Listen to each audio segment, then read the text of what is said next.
¿Era el Che realmente un homofóbico y despiadado xenófobo? ¿Por qué en tal caso alguien así podría convertirse en un ícono de los que reclaman esos derechos? En el año 1962, 3 años después del triunfo de la revolución en Cuba, el escritor Virgilio Piñeira fue detenido en una playa de Cuba. Era homosexual y no fue el único.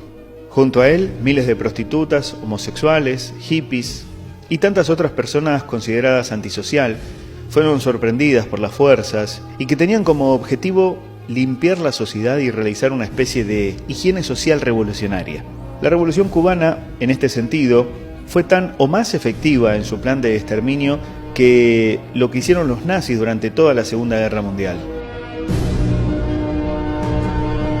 La cara de Che Guevara en la actualidad luce en las camisetas de miles de jóvenes, entre otros las feministas y aquellos que dicen defender los derechos humanos. La realidad, sin embargo, muestra que poco tenía el Che de santo y, sin embargo, mucho de asesino. Tanto el estalinismo como el comunismo chino consideraban la homosexualidad como un signo de decadencia burguesa y de debilidad. En aquella época se creó en Cuba unidades militares de ayuda a la producción. El Che Guevara y Fidel construyeron campos de trabajo, iguales a los campos de concentración nazi, aunque inspirados en campos soviéticos en que las personas homosexuales eran consideradas lacra social. Debían resultar productivas para la sociedad, al tiempo que recibían una educación marxista que, entre otras cosas, se buscaba curar a los homosexuales de su, para ellos, patología y debilidad. En la Cuba del Che se perseguía y encerraba a los hippies, a los gays, a las lesbianas y a cualquier otro individuo que tenía una conducta impropia, según ellos. Eran considerados gente enferma que debían dar paso al mencionado hombre nuevo, políticamente sano y producto de la Cuba comunista. El Che armó el primer campo de concentración cubano en Guanacavives, allí por 1960. Fue el primero de muchos. Tomaron un lema nazi que decía «El trabajo te libera» y lo modificaron un poco por otro que decía «El trabajo los hará hombres». Muchos de estos prisioneros murieron por las torturas y violaciones que recibieron. En el año 1971 el gobierno de Cuba decretó oficialmente que la homosexualidad era una derivación patológica y prohibió a los gays y a las lesbianas representar al país en actos oficiales. Se prohibió las manifestaciones públicas entre personas del mismo sexo. Escuchen lo que decía por aquel entonces Fidel Castro.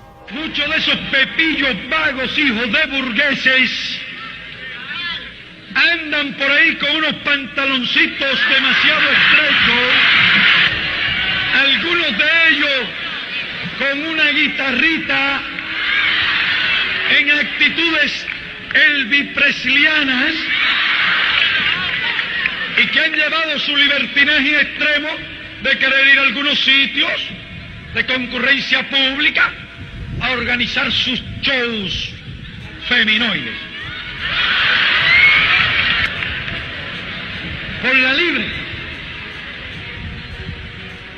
Que no confundan la serenidad de la revolución y la ecuanimidad de la revolución con debilidades de la revolución. La sociedad socialista no puede permitir ese tipo de degeneraciones.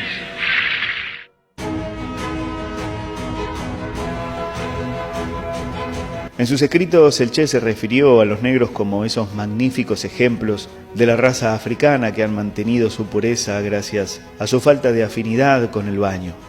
Él pensaba que los europeos eran superiores a los descendientes de África, según se puede leer en muchísimos documentos escritos por él mismo. ¿Esto defienden? Año 1959, Cuba era una de las economías más desarrolladas del mundo. Sus índices económicos eran superiores incluso a muchas regiones de Estados Unidos y al sur de Europa. El primer sistema de alumbrado público de Latinoamérica se instaló en Cuba. El primer tranvía de América Latina circuló en La Habana. La primera demostración mundial de una industria movida por electricidad fue en Cuba. En el año 1900 llega el primer auto de toda Latinoamérica a Cuba. El primer teléfono sin necesidad de una operadora, solo con un discado, fue en el año 1906 en Cuba. En el año 1922 Cuba se transforma en el segundo país del mundo en tener una estación de radio. 6 años más tarde tenían 66. El primer país del mundo en construir un hotel con aire acondicionado central fue Cuba. En el año 1951 el Hotel Riviera. En el año 1954, en promedio, Cuba tenía una vaca por habitante. En el año 1956 la ONU reconoció a Cuba como el segundo país con menor índice de analfabetización. En el año 1957 Cuba tenía cine 3D y cines multipantalla. En el año 1958 había 7.567 escuelas públicas primarias en Cuba y 869 privadas, 25.000 maestros. En 1958 Cuba era el segundo país del mundo en difundir la televisión a color. En 1958 Cuba era el país con más automóviles, era el que más electrodomésticos tenía, el que más kilómetros de vía tenía a pesar de su tan pequeña extensión y sus pocos habitantes, apenas 6.5 millones. Cuba era una verdadera joya y una potencia, figuraba en el puesto número 29 entre los países con mayor economía desarrollada. Todo esto sucedía